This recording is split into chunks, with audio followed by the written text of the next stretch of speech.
Laura, thank you so much for joining me on Built to Lead.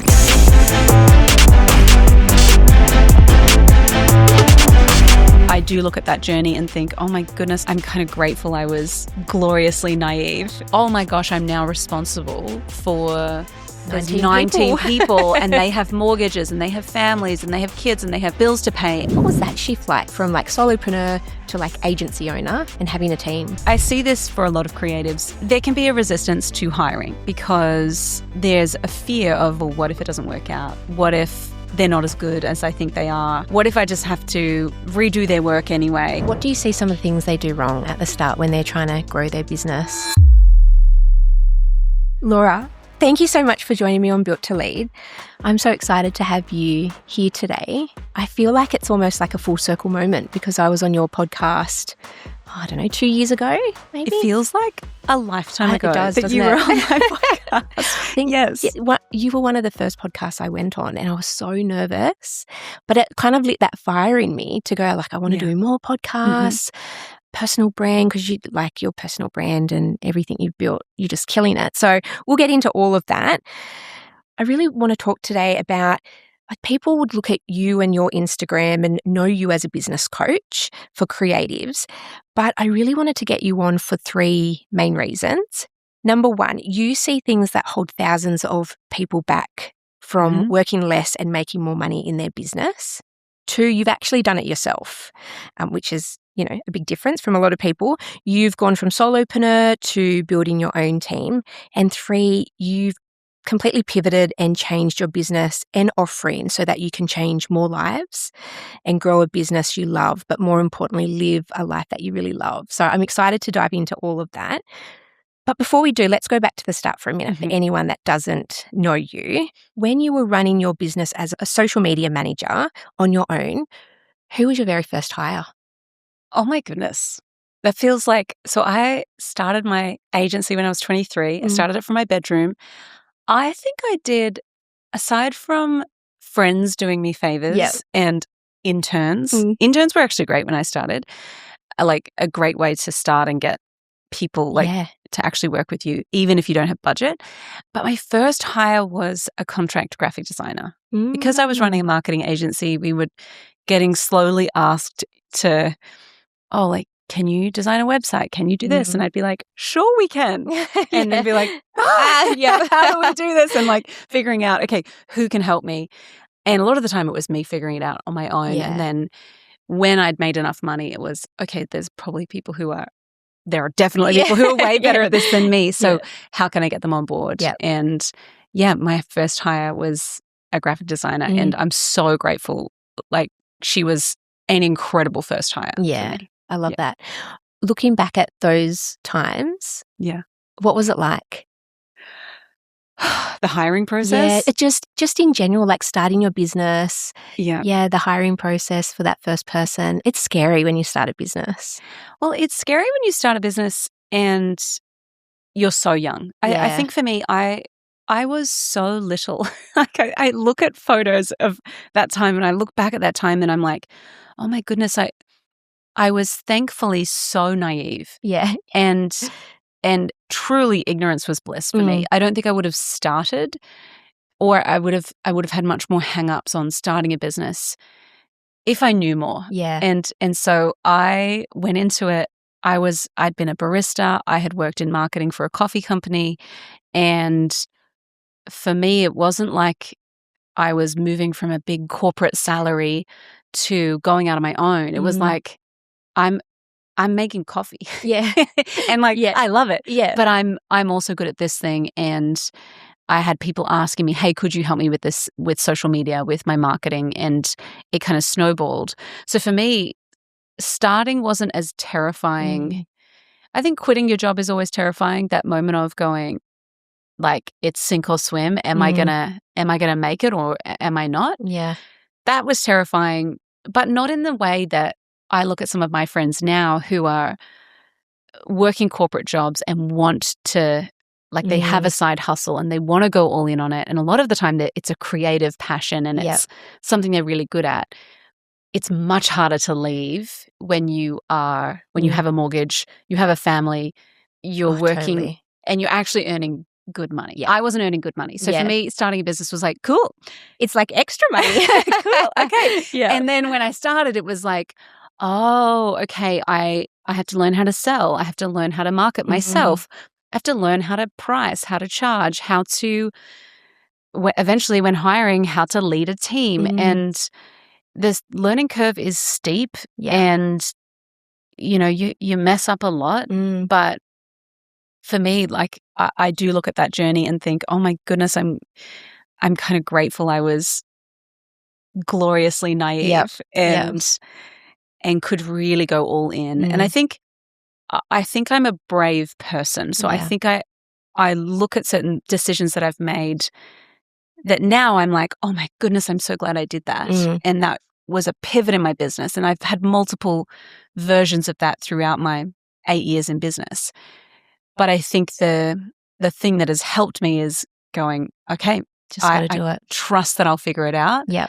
And I will take the leap and really back myself and go, okay, if there's a problem, which there probably will be, I'll figure it out. Yeah. And I think too, it's like when you're starting out, and for anyone here who's wanting to start a business, at the end of the day, the worst thing that can happen is you go, okay, that didn't work. I'll go back and get a job. Yep. That's actually it. Totally. And so it's like, okay. That is it. That's okay. Yeah. Cool. I can give it a go or I can choose not to and stay where I am. And that's the only decision you have to make. And so I feel like for anyone listening who needs the nudge to be brave and to take the leap, it is so worth it. It always feels stretchy. It always feels scary. But my experience has been that, oh my gosh, it's so much fun. And you learn a lot and you grow a lot as well. I think like I look back at my journey and I worked in my corporate role for a full year while starting my business. And it was just an opportunity that I saw with where I was working that I was like, he's selling the business. He doesn't want me to leave. Maybe I could talk to him about starting this on the side and, you know, and so finding that opportunity. And I think for people listening, if they're in a corporate role, it's like, maybe don't do that corporate role, but maybe do something at night that you could, you know, still get a bit of that money to have that safety net. Because I look back and I go, I wish I started sooner. Like, I really wish I started sooner and just took the plunge earlier. I mean, I'm grateful for, you know, all the lessons and everything to get to here, but starting early. So I think you've just got to back yourself. You do. And I think Reese Witherspoon talks about how in Hollywood she would always see in the scripts, they're like, there's this big problem and the woman in the script looks to the man and says, well, what are we going to do? And she was like, I am so frustrated that this is in every script that I'm reading. Because when has a woman ever gone, oh, but what are we going to do? Like, oh, like, actually. And then figured it out You yourself. figure it out. You figure it out. And so I think it's this, we can make decisions on scenarios that don't even exist yet and then go, okay, cool, I can't do that because of X, Y, Z. And it's like, those things have not even happened yet. They don't even exist yet. And you're making a decision now based on nothing. No, there's no data that says that thing will happen. And if that thing does happen, do you trust that you can solve a problem, that you can figure it out, that you can get scrappy, that you can ask someone for help if you need it? Like, if you can do that, you're going to be fine. Absolutely. And there's so many resources available now. Like, there's business coaches like yourself that have all the playbooks, and there's YouTube, and like there's ways to figure it out. When you would have started, where do you turn? Like, there was nothing. It's really incredible, actually, the breadth of choice that we have when it comes to working with a coach. Because when I started, there wasn't someone that specialized in helping creatives to scale their businesses. And so when I stepped into that, it was not because I wanted to make a quick buck. It was because I genuinely looked around and said, oh my goodness, there are so many people that need help. There are people asking me every day for help. And I would love to help them. And I think there's something really cool about the market right now. As much as you can kind of go, oh my gosh, every man and his dog has a coaching business or has a course or whatever. The cool thing is that there is a coach who specializes in your specific thing, who has done the thing And it's more accessible than ever before to get proximity to those people and to be in the room with people who are further along than you, who can give you the playbook, who can give you a shortcut.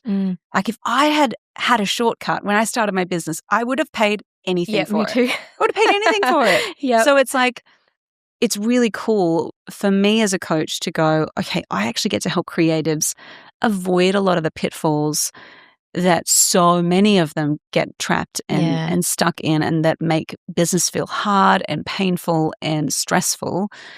And I get to go, hey, don't do it that way. Do it this way. Here's the actual process. Steal it. Go. Run. So have fun. You've built exactly what you wish you had at the start? Yeah. And then some, I think. I feel like for me, I'm very aware of what I'm good at, and I'm super aware of what I'm not good at. And so what I love about the Next Level Club, the coaching program I have, is that there are amazing coaches that also deliver in the program. And so it's not just me, it's not just my perspective. There's so much wisdom in having breadth of perspective, experience, different specialties. So we have like people who specialize in AI, in funnels, in ads, and amazing. marketing and sales, and it's mindset, all the things. And I feel like it's really cool to have created something where people at any point, if they have a challenge there's a legal challenge or a HR challenge or a money challenge, we're like, great, we've got coaches for that. And it's quite holistic, I guess. Yeah. And again, because the learning curve is so steep when you start a business, you think, oh, cool, I just need to be good at this. And like, I just need to be good at taking photos, or I just need to be good at designing brands or building websites. And then you realize, oh, that's like 10% of it. And there's so much other stuff that you've actually got to run a business. You've got to run a business. It's a different skill. And so I think, gosh, like if I had that when I started my business, and if it was accessible at the price point that it is, my goodness, just take my money. Changing. Take my money. Yeah, truly, truly. It's like you can pay for speed. Yeah. And I think that that's so valuable. So you went from social media manager to agent, that just naturally turned into an agency, and then business coach. But talk to me about that stage between like solo social media manager to then organically just like one day you've got an agency because you've got all these clients and people wanting different things. Yeah. And then obviously you're growing a team to help in that agency. What was that shift like from like solopreneur to like agency owner and having a team? So I think for me, and I guess this, I see this for a lot of creatives and probably for business owners in general, there can be a resistance to hiring because there's a fear of, well, what if it doesn't work out? What if they're not as good as I think they are? What if I just have to redo their work anyway? Yeah. Like we hear this all the time. It's crazy. Being, I think, again, for me, I'll just speak for myself, being a creative has meant that like there's two sides of the coin. It's like, cool, you're brilliant and you're creative and you like see things that don't exist yet. And then you're a control freak and like struggle with people pleasing and you can't delegate because it's all in your head and you like, it's off instinct and vibe and taste, and it's how do we codify those things? And so I had to learn how to give really clear briefs. I had to learn how to set expectations, how to say, hey, I'm going to give you feedback and it's because I want you to grow. Yeah. And it's because I actually it's in service of you and your career. So I had to learn a lot of these skills. Again, I had to learn them very young. Yeah. And I'm still learning them. I have a team now of, I think we did an all-in meeting the other day and there were 19 people on the call. Isn't it wild? And you think, like, you're all my team? You're like, all my team. Did this happen? When did this happen? I know. And so like we have this mix of full-time employees, contractors, and a whole mix of all the things. And I, like, honestly, when I was scaling my agency, I was like, I don't want to have a big team. And that's part of why I moved into consulting, because I realized, A, the market had shifted and particularly social media needed to be done in-house for a lot of brands. And so I was like, either I'm going to charge you a crazy amount of money for me to manage your social media and be in it every single day, or I'm going to teach you how to do it yourself. Yeah. And so that's when I shifted to consulting, because I realized that for me, I recognized my strengths. And so agency was, I kept my team really lean, and it was very much very good operators, very good technicians who came on for projects. And then I had a couple of full-time employees. But when I moved into consulting, that was when I really started to feel like, oh, okay, I can see things clicking for people. And I feel like I get to have that connection. I'm not just a manager of people. Yeah. And you would teach this a lot to your clients. Yeah. What do you see some of the things they do wrong at the start when they're trying to grow their business, hire a team? I actually think the fear of hiring is a big one. Yeah. So the thing that I hear a lot is, I delegated to my team and they didn't do it how I wanted. So I ended up spending more time fixing what they'd done. And so I've just let them go. And so I hear that a lot. Another piece is, I've hired team, but there's no real system and they're not a mind reader. Like, what? I thought what? Why did they put that on their resume? They're a mind reader.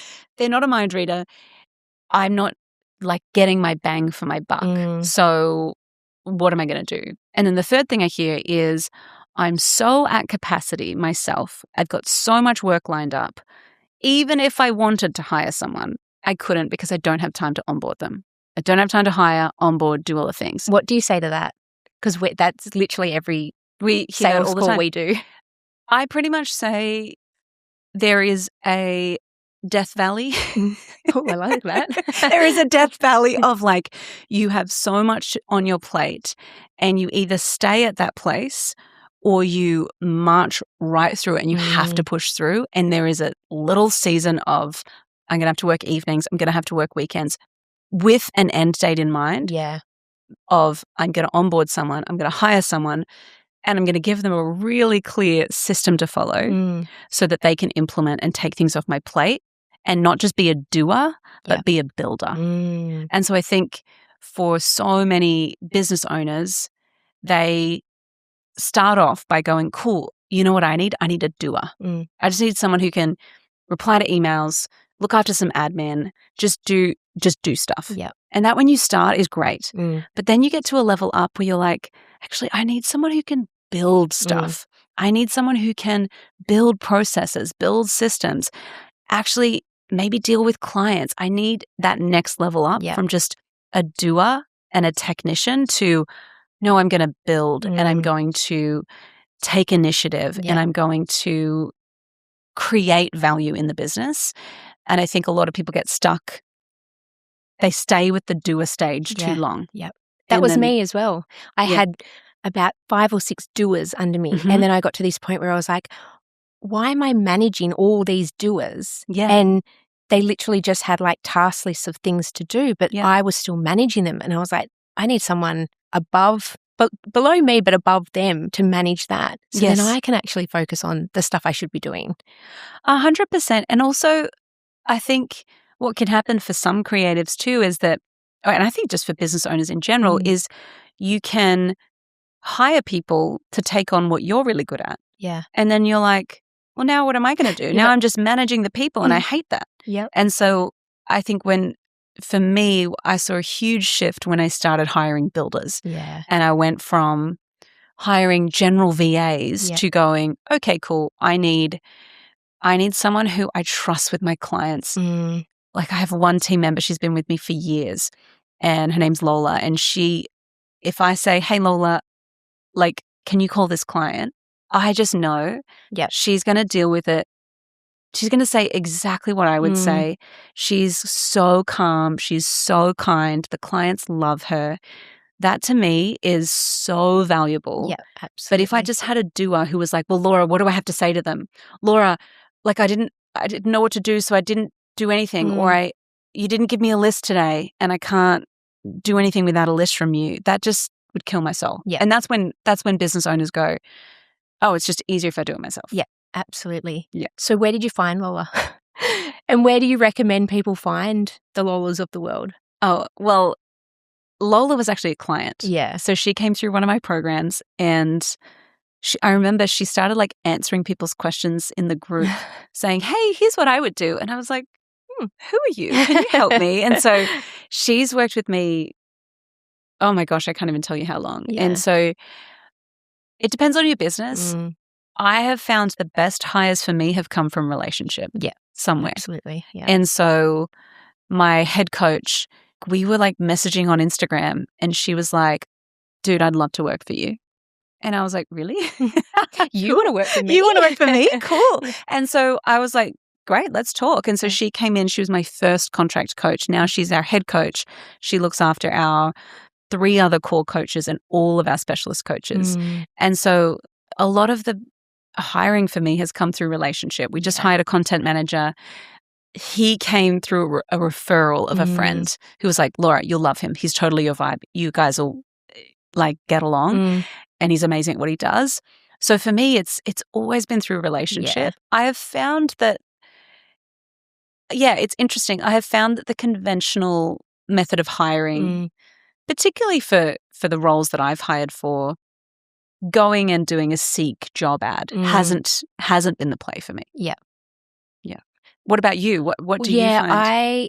I've been lucky once on Seek. I think so. Lauren, my salesperson, she came from Seek, but I think I just got very lucky. Like right time, right place. She was looking. There was a job ad there. If I hadn't found her there, it would have to be through referral or. It's tricky, but I think what you've done really well is grow that personal brand. So you attract people. Obviously, you attract clients, but you attract people in your world. Yeah. And so if they're applying to work with you, they already know what you're like and what sort of business you have, and you know, like they know if they're going to get on with you. Yeah. So I think, it's that network and having that personal brand out there really helps. It definitely has helped. It's definitely helped me to have a presence online where, people know what you're for. They know what you're about. They like you sometimes. And not all the time sometimes. But so I feel like that personal brand has definitely helped me in attracting really good talent. And the other thing I will say on the hiring piece is, have you done your Strengths Finder before? A while ago. I think I need to redo it.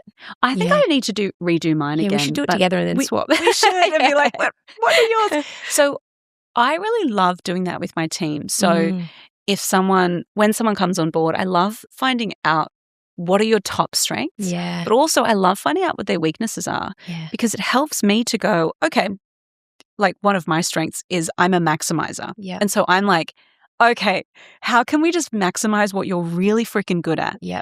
And the weaknesses, there's some that we'll probably just want to work on. Yeah. But let's figure out if it's possible how we can outsource the weaknesses. Yeah. And so for me, that's how I operate. I'm like, cool, I'm going to play to my strengths and I'm going to figure out how to have the least amount of time spent on my weaknesses so that I can just be in my zone and I can improve my strengths. Yeah.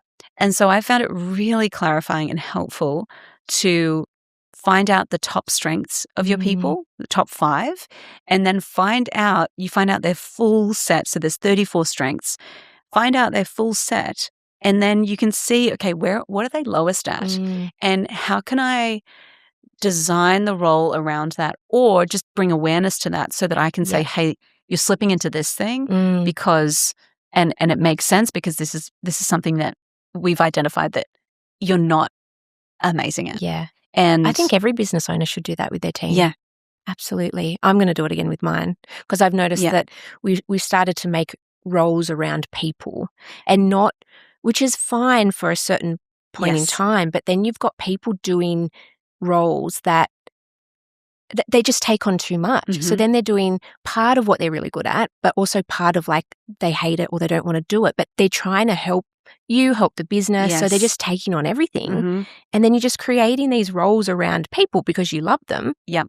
But then it gets to a stage where, like the start of this year, I redid the org chart for what it should be now, what it should be next year, and then in 5 years. And I was like, okay, if we are actually going to get to this revenue and this headcount in 5 years, what does the actual org chart look like? And then where do the people that we have fit into that with their strengths?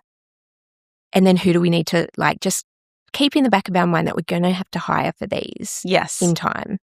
I think it's the Jim Collins idea of we're all on the bus. Yes. And you may have to move seats on the bus. Yeah. And at some point you might be driving the bus, then you might be in the back seat of the bus, and I think that idea is super smart, especially as you start to scale, because it's like I was saying earlier about when you start, you just need doers. Yeah. You just need people to just take stuff off your plate. Then you need builders.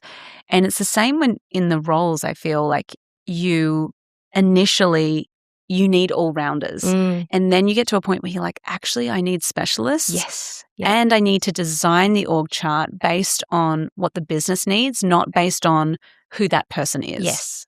And so, again, I think what's really helpful, and my sister Shelley, she's a HR and leadership consultant. She's amazing. Yeah. So I was speaking with my sister Shelley about a really tough conversation I had to have with a team member. And she said something that was so helpful for me. She was like, you have to sit down and treat it like I'm talking to you, but there's a third chair over here, and that's the business. And so my job as the business owner is to speak for me, but to also advocate and speak for the business. Love that. Yeah. And it just helps you so much if you go into a conversation and you're a bit nervous or it's a tough conversation, but you have to be honest and you have to be clear and direct, because no one else is advocating for the business. Yeah. It's only you can advocate for the business. And so that was a huge unlock for me to go, okay. And I would say that to people, hey, I have to have a tough conversation with you. And I just want you to know, I'm speaking, I have to speak for the business. Yeah. And how much I care about you personally, but I just really have to speak on behalf of the business right now. So I just need to treat the business like it's a third person in this conversation. I love that. I've never heard that before. It's so simple and it makes so much sense. I've never heard that before. I love it. It does make sense. And it kind of de-escalates things in a way, because it's like, okay, this isn't, I kind of hate the phrase, oh, it's not personal, it's business, because I think you're dealing with people, it is personal. Yeah. It's like breaking up. It's not you, it's me. Totally. It's just such it's a same thing, but corporate. Yeah, totally. It's that, but corporate. That's so true. But I feel like that thing of going, I have to advocate for the business is so helpful in going, we have to do the right thing by the business. I have to keep the business alive, because there are too many people relying on the business. Yeah.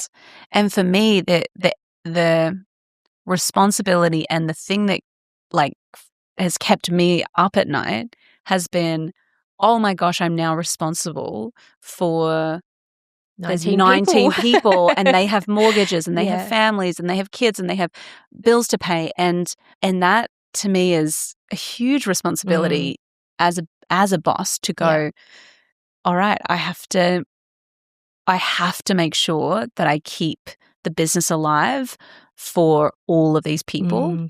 And that means sometimes making really tough calls in service of the business, because if it dies, so many more people are impacted, not to mention clients. Yeah. So it's that frame tough. Helps. Yeah. I one of my very first hires, my first Australian hire was my good friend, and Christy, she works with me. She has for a long time.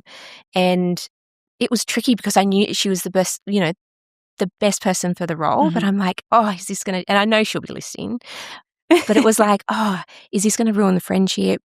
How are we going to have those tough conversations? And we sat down right at the start and we were like, business is business. Yep. And we're going to have our business hat and our friend hat. And when we've got our friend hat on, we can chat about whatever and have a wine and whatever. But when it's serious, we've got to put that business hat on and be like, this is what needs to change, or this is what has to happen. And it's tough. But I find, and people always say, oh, don't do business with friends, or don't, I disagree. I really do. As long as you can clearly switch that hat and everyone's fine with it. Yeah. But it's tough.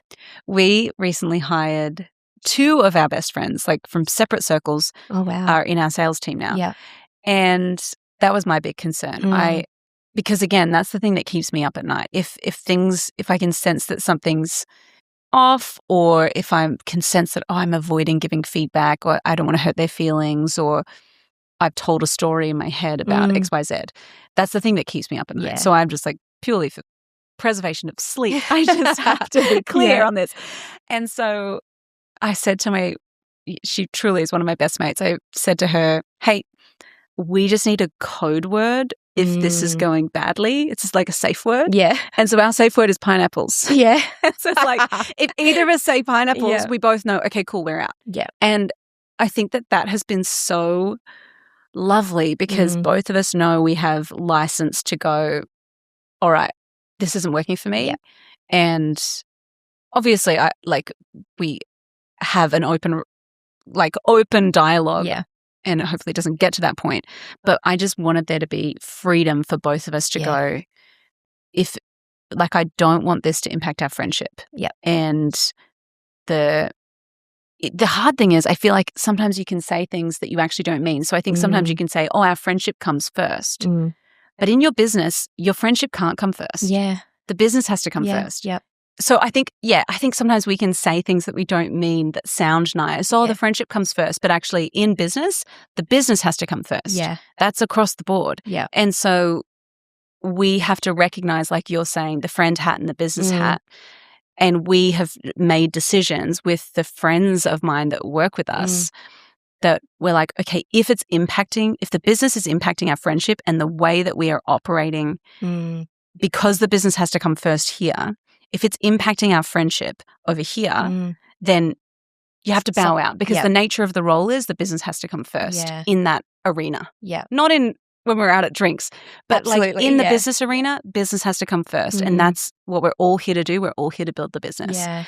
And I think the flip side of the scary parts of working with your friends, the flip side is it is so fun. Yeah. It is so much fun. Yeah. I feel this such immense pride that when the business makes more money, we can pay our friends more money. That to me feels just like, how cool. We're all on this mission to build this thing. And it's bigger than me. It's bigger than my little bubble. It's beyond that. And how cool that our friends could be on the journey and have the freedom that they really want. Again, our best mate who joined our sales team was like, oh, the other day I just at 3:00 I went with my son and went for a swim at the beach. He's like, I never used to do that before because I just didn't have time. And so that to me is how incredible to kind of be able to create a space and create a business that not only for your clients helps them win, but for your team helps them win. Yeah. And it's this weird shift. The shift that I've had to make is going from, and I think, I don't know who originally said this, but my job as the business owner initially was, I got to help my clients win. And now my job as a business owner is, I got to help my team win. Absolutely. Because the team help the clients win. Yeah. And so I'm going, okay, how can I'm realizing yes, I coach my clients, but I'm spending more time coaching my team. Yeah. And that's cool. If I can coach them to become better or to feel more regulated or to go after what they really want and they can show up more fully, that trickles down to our clients. Absolutely. And it's an incredible experience for our clients. So how do you do that for your team? Because as my team grows, I'm I've got to, and one of the reasons for starting the podcast, I'm I want to talk to people about how they're leading their team because my team just keeps growing and growing and growing. And I'm oh my God, I feel like I'm 16 still. Who put me in charge of this thing? So how do you do that for your team? Yeah. The reality is for me, I can't do that for everyone on my team. Yeah. So I can't do that for 19 people because I just spend my whole life on Zoom. And I also have to do stuff to keep the business alive. But what we've done is we have a leadership team. Yeah. So it's a team of 5. So myself, my husband, Nath, who is really the general manager of the business, and then head of sales, head of coaching, head of member success. And right now I'm head of marketing, but potentially we'll bring in a head of marketing. And so my job really is, I don't want to have any more than 5 direct reports. Even that feels like too many for me. I would agree. I think it's too many. I do too. And so I'm figuring out, and honestly, this is a work in progress for me. So I'm figuring out how to do that at the scale that we're at and the cadence of that. So right now, with my core team, so really I work with our head coach, I work with our head of, we have someone in curriculum, and then I work with our content team. So they're probably my 3 people that I am like, you're my person that I'm going to develop. And then Nath looks after sales, member success. Got it. Yeah. So we kind of divide and conquer a little bit. Oh, I love that. Yeah. How good is that? Yeah. What is it like working with your husband? It's the best. Is it? It's really good. Yeah. You know what I think is funny about working with your husband or working with your partner is it's cool that you you have this common mission of like, this is what we're doing. This is why we're putting in extra hours, or this is why we're traveling, or this is why we're investing more money, or whatever it is. The sacrifices feel more, what's the word? They kind of feel more equal, I guess, in a sense, and shared. Yeah. And like we're both in it together. So if there are seasons, and there have been seasons where we've been in the trenches and it's been like building and scaling and it's been the 2 of us. And I feel like if it were just me, I think I'd be able to do it. I think it would be difficult to communicate, hey, this season I'm just knuckling down and I'm in the trenches and you just got to let me do it. Yeah. I think that would be challenging. And I know friends of mine who are in different situations where their partner isn't in the business. I have friends who it's incredible and they're so on board and they're so invested and equally invested and it feels really shared. And then others where it's been more challenging and you have to communicate more and sell them on the idea of, we're going to do this crazy thing. Yeah. Are you with me? Yeah. Kind of. I literally sent a text to my husband couple of days ago saying the next 2 weeks before Cairns, like I've got some serious work to do. Like this is what's going on. This is like I can't do school pickup. I need to work a little bit more. Like the hours are just disappearing in the day. Yeah. But I need time to actually like get that deep work in. Yeah. And he was like, of course. Like I love that. But he was like, you just need to let me know. Because I go silent. I just like, and I rush around the house and I throw things around and he's just like, are you okay? And I'm like, like it's just busy. Yeah. So he was like, you just need to communicate that with me. And I was like, okay, yeah, noted. Like don't go quiet. So it's. That's good. But he couldn't work in the business. Like we've talked about it and we're just 2 different people. We've got plans for what we want to do together, but for the business. So I think you're lucky in the sense that, you know, you've got Nath working in the business, but I feel like it would be hard as well. There would be times where it's like, oh yeah, like personal and work are just, it's all meshed in. I think that's probably what we struggle with the most. It's that sometimes, it can be very enmeshed. And the other thing is, and this again is like kind of, I don't know if I should share this, but sometimes it can feel a bit more like we go through seasons where we are in the trenches and it's busy and a little bit chaotic in the business. And it can be like, oh crap, you're not just my business partner, you're my husband. Yeah. We have to We should probably do a date night or something. Like, oh my gosh, we need to do a date night. Because we spend so much time together. We talk to each other all day long.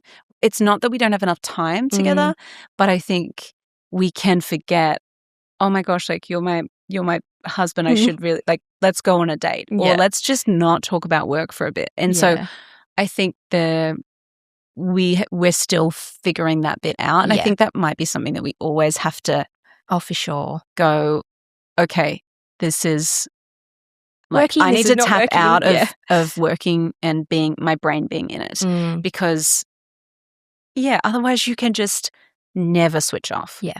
And so I think and the challenge sometimes is when you work with your partner, they might be in a creative zone where they're like, I just want to keep going and keep working. And, you know, I've got this idea, babe, I've got to tell you about my idea. And you're like, shut up. Yeah. I just want to sit in silence and watch Gilmore Girls. Yeah. And so I think there's and then I do that to him too. Yeah. And so one thing that helped us was not working from home together. Oh, interesting. Yeah. So I have a studio and it's like a 10-minute walk from our place in Paddington. And that helped us so much because I Yeah. think we would distract each other. We like, one of us would poke our head and be like, hey, babe, what do you think about this? And like, Yeah. and then derail whatever the other person was doing. And so we made that call that even though there's space for him to work up in the studio, he stays and works at home. So we just are like, separated. It's good to have some space. Yeah. And I've done the same. It was actually after our conversation that we had together in Brisbane for that lunch. And remember I was talking about, I think I need my own office. Yes. This is why. Because, you know, Clint will pop his head in, or I've got 2 young girls. So to remove yourself, it just, game changer. So if you've got clients in your program and they've got a partner that's working with them in the business, what advice would you give them? Honestly, the same advice I'd give if you hire friends. I think you need a keyword. Yep. As your safe word, pineapples, whatever it is. Some sort of safe word that's like, this isn't working for me anymore. And that would be advice number 1. Yeah. The second piece of advice I'd give is make sure you have clear domains and there's an owner of the domain. Yeah. So for me, I know that anything creative, anything to do with the marketing, anything to do with the brand, I have veto over everything. I'm like, no, that's my zone. And so I will own that. And Nath can come with ideas, but at the end of the day, that's my zone. Yeah. However, he has zones as well. And so he's really good at the systems. He's really good at the operations. He's way better at managing money than me. And so, of course, I have visibility and and absolute say in it. But at the end of the day, I'm like, cool, I'm happy for you to own this piece. Yeah. And so it doesn't mean that we don't collaborate. We absolutely do. But I think having clarity on what are the roles and who owns what, I think that has helped us a lot. Yeah. And it's not an excuse to not be aware of things. Oh, of course. Yeah. But it's just so good to be like, okay, I'm going to defer to you on this because you know more about this than I do. Yeah. I love that. Just thinking about those roles that you've got with you and Nate, what's it been like to go from that solopreneur to agency and then to growing your coaching business? Yeah.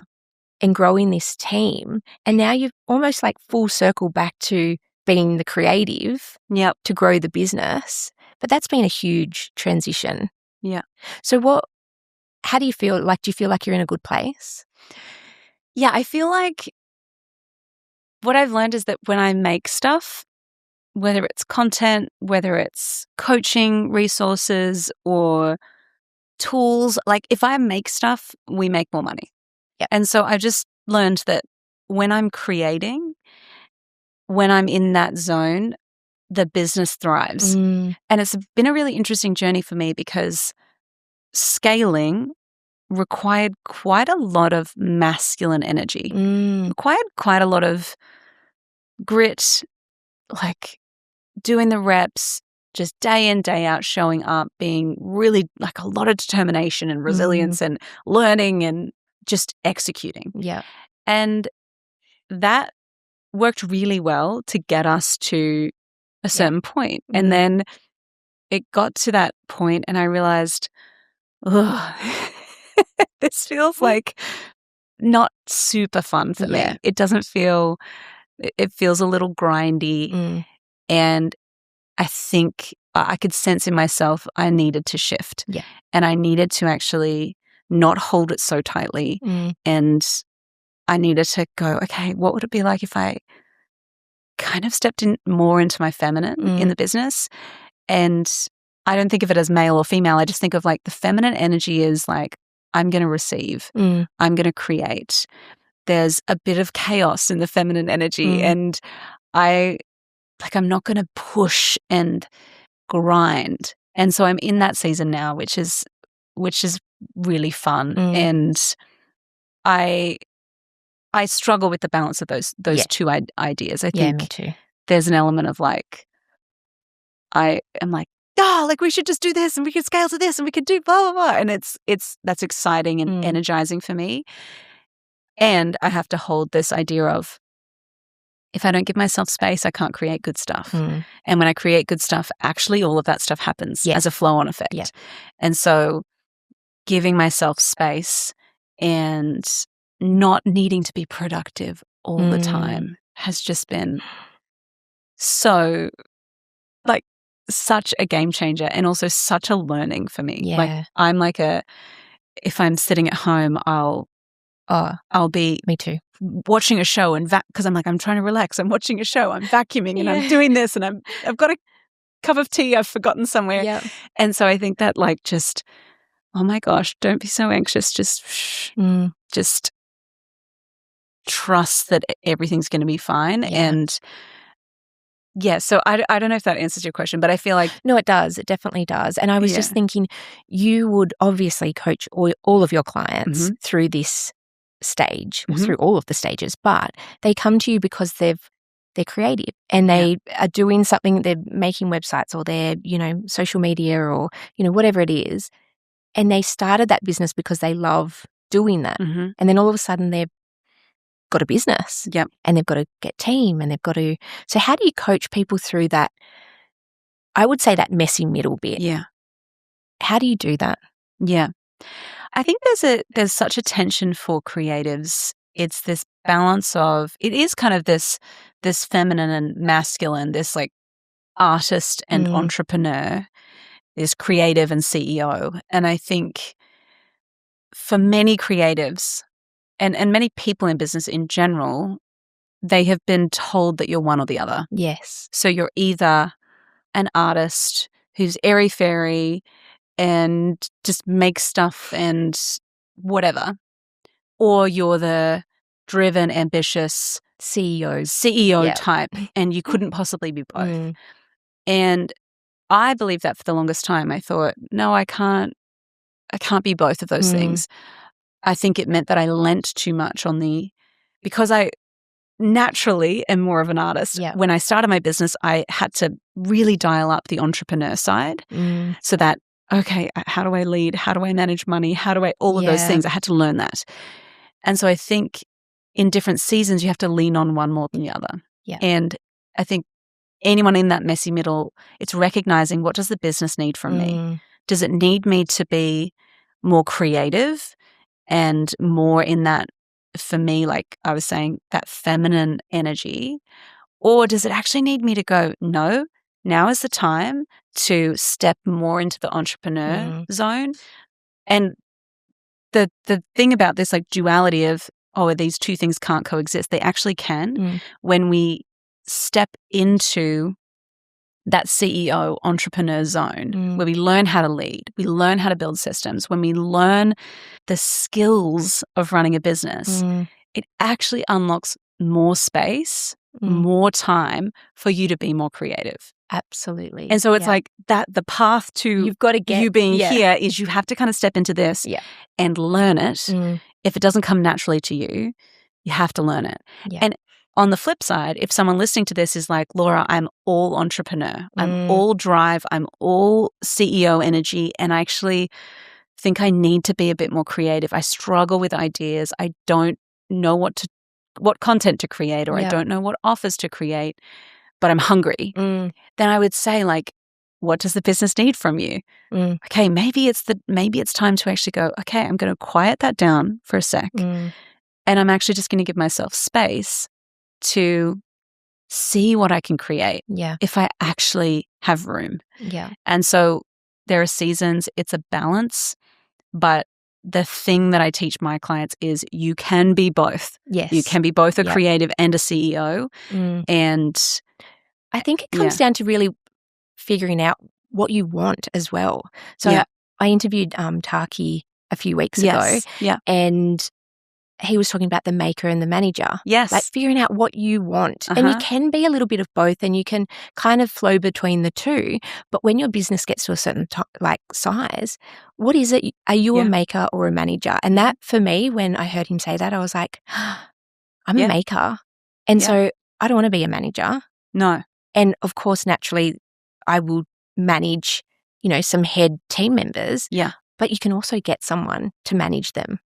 Yeah. So if you get to a point in your business and you realize that one or the other, like you need to hire. You need to hire someone to 100%. do that other bit that you don't want to do anymore, or you can't.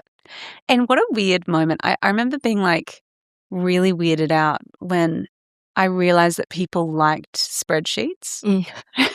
And you're was like, you what? people like these? Yeah. And then when I see a glorious spreadsheet, I'm like, oh my goodness, I love this spreadsheet. And I have such an appreciation for it. But it's not, you can't build it. just because it's not how you're wired doesn't mean that someone else doesn't love it. Yeah, absolutely. And I think that you can think, oh, who wants to manage people? Plenty of people do. Yeah. Plenty of people are like, hell no, I don't want to run my own business, but I'd love to be part of yours. Yep. And I think that you got to find those people. you got to find those people, and they do exist, and there's a lot of them. And I think we think everyone wants to be an entrepreneur and run their own thing, but I don't reckon everyone does, and I don't think everyone should. Yeah. And so it's going, okay, cool, I've got to hire. Yeah. And I don't want to just be a manager, I want to be a maker. Yeah. Yeah. One question that I ask every guest on the podcast is, if you had to start all over, like start from scratch today, what would be the first 3 roles that you hire for? Ooh. I think I'd hire sales. Because I think for me, I know my skill set, and I'm like, cool, I can get leads. Yes. But if I can find someone who can convert those people, great point, into clients, awesome. The second one is definitely admin. That's like the lowest hanging fruit. Yeah. It's the thing that I avoid the most, like life admin. Any sort of admin, I'm like, no, can't do it. So I would hire someone for that. And then I think, depending on the business, and depending on life stage, I would hire someone to help me at home. Oh, yeah. I'm like, oh my gosh, if I had more time, what could I get done? And an hour of my time is a multiplier. And so, yeah, I think that's where I would start if I were getting really scrappy. Yeah, I love that. Well, thank you so much for joining me on the podcast. Pleasure. Where can everyone find you? Yes, so you can find me on Instagram, so at Laura Higgins, and would love to hear from you. So send me a DM and let me know how you found the episode. And I'm also on YouTube, so you can check out my videos there. It's Laura Higgins Official there. Love that. Thank you so much. Thanks, Jeff. Thanks.